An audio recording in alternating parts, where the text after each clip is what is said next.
ഇന്ത്യയിലെ തന്നെ ഏറ്റവും വലിയ തീർത്ഥാടന കേന്ദ്രങ്ങളിലൊന്നായ ശബരിമലയുടെ കവാടവുമായ എരുമേലിയിലെ സാമൂഹ്യ ആരോഗ്യ കേന്ദ്രത്തെ സംസ്ഥാന സർക്കാരിന്റെ ആർദ്രം പദ്ധതിയിൽപ്പെടുത്തി ഐ.പി. ബ്ലോക്ക് ആരംഭിച്ചു.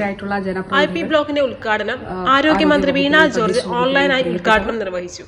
ജനകീയ പ്രസ്ഥാനങ്ങളുടെ ബഹുമാന്യരായിട്ടുള്ള നേതാക്കൾ, ഇവിടെ സന്നിഹിതരായിരിക്കുന്ന പ്രിയപ്പെട്ട സഹോദരി സഹോദരന്മാരെ, സുഹൃത്തുക്കളെ, വളരെയേറെ സന്തോഷമുള്ള ഒരു സന്ദർഭമാണ് ഇത്.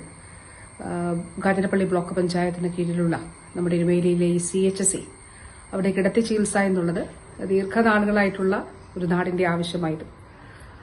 അടിസ്ഥാന സൗകര്യങ്ങൾ ഒരുക്കിക്കൊണ്ട് ഇവിടെ ഇത് സാധ്യമാക്കുന്നതിന് വേണ്ടിയിട്ടുള്ള ശ്രമമാണ് ഈ കാലം അത്രയും നമ്മൾ നടത്തിയത്.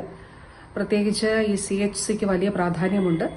ശബരിമല സീസണിനോടനുബന്ധിച്ചും അതോടൊപ്പം എല്ലാ മാസവും നട തുറക്കുമ്പോൾ അയ്യപ്പ ഭക്തന്മാർ ധാരാളമായി എത്തുന്ന സ്ഥലമെന്നുള്ള നിലയിൽ ഇവിടെ ഒരു CHC നല്ല